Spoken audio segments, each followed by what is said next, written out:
and subscribe. It really helps out a lot. Hello, Editor Clay here. It's the headphones. I don't know why I didn't take them off, but basically putting together a video on a conversation, a post-game conversation that occurred after the Competitive Pauper Commander game that we played on stream.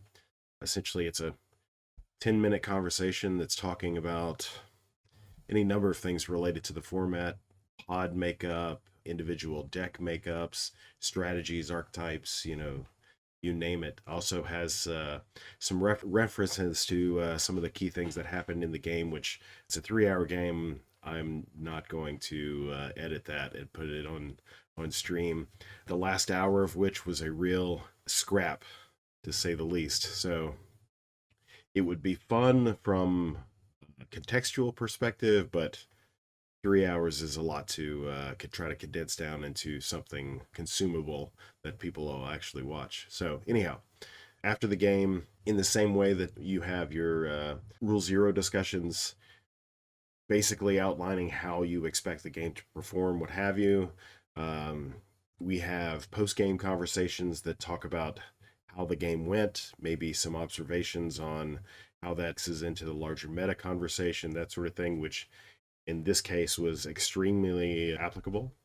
You have 3 people. So Bobby is a friend of Ryan, PapaPauper, who lives in Bellingham, Washington with him, part of his local scene, what have you. He's a regular in our circles, but he's not as widespread as the other 3 of us. Ryan, if you've been following anything in Pauper Commander, PapaPauper is a very active person.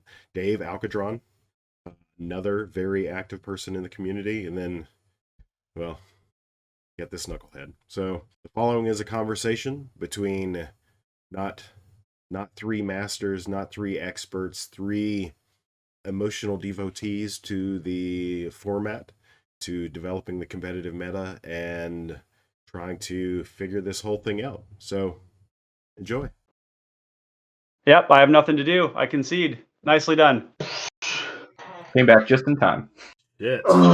So I'm going to reminisce about something, believe it or not, Crash told me earlier this year. I don't think he articulated it very well because German to English is kind of a challenge. English to English is a challenge, in fairness. So yeah, it's not very good language. So I have noticed in our playing together, like we had one combo deck with basically 3 grindy, control-y, mid-rangey kind of decks, right? Yeah. So in that circumstance, the control deck is just gonna, combo deck is just gonna, like, everybody's just gonna pile on the combo deck and just it be done. Yes. But if the role was reversed, like in Alk's earlier experiences with Bird Horse, where it's the combo decks versus the non-combo deck, then the combo decks just gang up on the non-combo deck. So there has to be some sort of equity in archetypes, or else. Right. So which is why I think playing with you guys is so much fun for me, because when I first got into competitive, it was just with Crash and his playgroup. Yep. Mm-hmm. And so it was routinely me with the Bird Horse deck against 3 combo decks, just kind of getting dunked on all over the place. And like this Marshcroc is not a deck that I would bring into his meta. Mm-hmm. I just don't think it would function well. But in this more exploratory, experimental, like everyone can sort of play around with things that aren't necessarily combo. Like I think that Marshcroc is fun. I guess what I'm driving at is like if it's Marshcroc and another mid-range deck versus 2 combo decks, I think Marshcroc still has. I think it balances itself out. It's just that, in a way, I think the combo decks know that they can't compete with the value of the attrition, and the removal and stuff like that. So that makes you the primary target in their eyes, because you can just instant speed yeet their commander or combo piece, whatever, and they're gonna try to avoid that by just Yeah. getting rid of you. In the same way that you guys know that well, it's not instant speed, but the Weaver threat is ever apparent. So just keeping me off of those little things. Yeah. Totally. Well, and if we'd had, I think it's your chances would have been better if there had been one less grindy control deck at the table. Yep. Yeah. But with three of them, it starts to look like it looks really hard. So There this kind of needs to be like two combo decks yeah. and two control decks, so that there's and at least it doesn't need to be, but in that sense, that's kind of the best circumstance for a combo deck. Yeah. But a combo deck trying to fight through my 17 or 19 removal spells, my 3 sweepers, my 2 edicts, my discard spells, and then Keskets got even more. And then the discard for Marsh Crocodile is like nigh impossible. And so that is a really interesting dynamic. So just trying to do the thing. Bringing a combo deck into this particular knife fight was very bold. Yeah. I applaud that. Sorry, I interrupted you. What were you saying? Well, I mean, like to that point, like these are the things that we figure out along the way as we're exploring all of this stuff. It's possible that the next time I engage in this type of fight where I'm the only combo deck in the pod, that might change the way I mulligan, that might change the way I play. I might slow play some stuff, I might fast play some other stuff, that kind of stuff. It's all of these things that for consideration in these types of environments, because this ain't going away. No. And in fact, I want to point out too that we talk oftentimes about like the context that cards and decks exist in. And one of those contexts is the table that you're playing at. And some of that's going to be target priority. And if you notice, like I just basically, I didn't really do much to you, but I just definitely swung at you the whole time. And so, a storm deck, which is essentially what these combo decks are in a lot of ways, you're happy when you can just sit there, not pressured, and just build up cards in hand. Yep. And then eventually go off with a ton of protection or a ton of redundancy and just kill everybody. What changes that is when you start getting pressured. And so this is where like the correct target priority stuff that is encapsulated in that meme that you posted recently really comes to the fore, which is like, well, what do you do as the control to stop them? And it's like you just have to apply pressure and disrupt. It's very similar to the ingredients necessary to beat Tron and Pauper is combination of disruption and pressure. And so I think that really solidifies in my mind like how this dynamic works between the control and the proactive decks, is that if you do allow the combo player to just sort of sit there unpressured, you have the control decks beating on each other or something, spooky things are going to happen and you're going to just die. So I am so fucking proud of us, and I'm glad Alk was a part of this. And the reason why is I'm getting the feeling that this conversation has never happened before in competitive Pauper. Probably not. Ever. No one is sitting there looking at, and it's all these little things. I'm not saying, I'm tooting our own horn because Ryan knows specifically, we from the onset of this project is like, go wide. We'll start filling it up with stuff.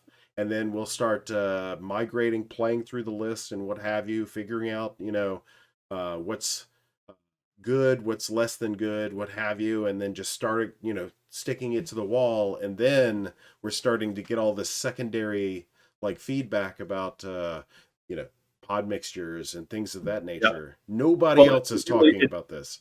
No, and I think, but the big thing is like these ideas about what decks are good. I guess this is to get to the end of my thought. It's just like, what decks are good really depend at who else is at the table. Correct. So this is one of the things I have difficulty when we rate decks as better than others, is because we're rating them in a vacuum.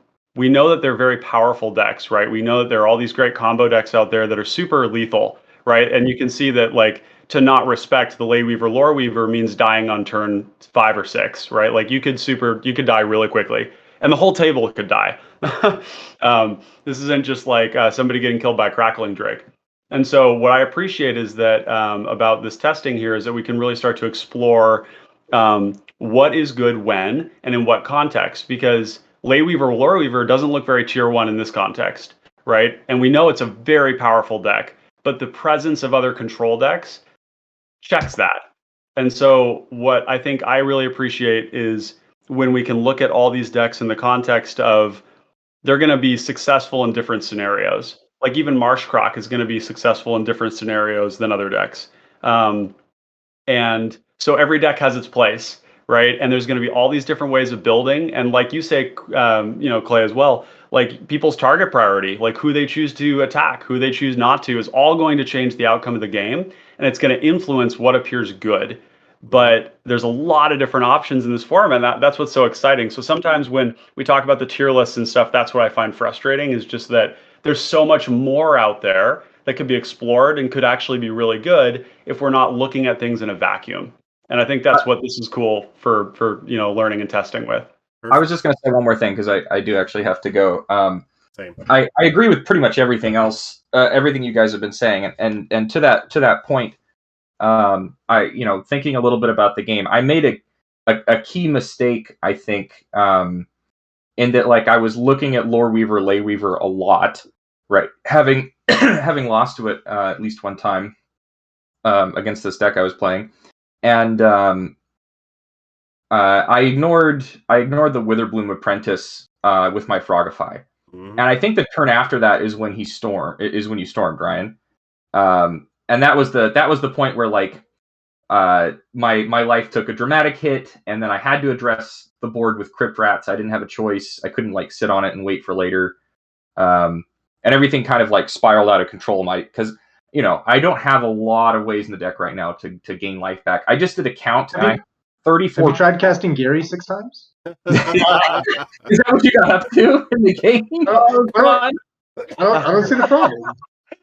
I'm sure that's what it felt like, but Jesus Christ. Sorry. No, it's all right. That's great. I love that. Yeah.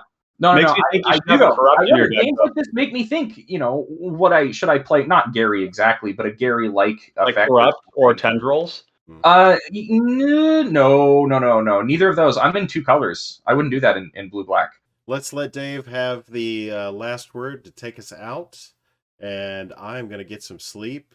Come on, brother. What's your observations of this evening? I had an enormous amount of fun. I did not expect Marsh Crocodile to do that. I thought that this game would be over in less than 3 hours, and I was really wrong. Thanks for sticking it out, man. That was a hell of a game. Yeah, that was a riot, no doubt. There are so many different edge cases there going on. I think the point where I lost the game was when I fucked up on Pestilence. I don't think that was as big of a deal, because that was a hiccup. Yeah, I think the it was a hiccup. I think the capsize was probably the downfall. It translated to me discarding 4 cards essentially. The Monarch was a pretty big deal too. Yeah. The Monarch played a massive role in that game. Yeah, Monarch was enormous, which I love. That was amazing. Yeah, Okay. Good stuff. Well, hey, thank you for the games, guys. That was wonderful. Or for the game. 10 out of 10 would play again.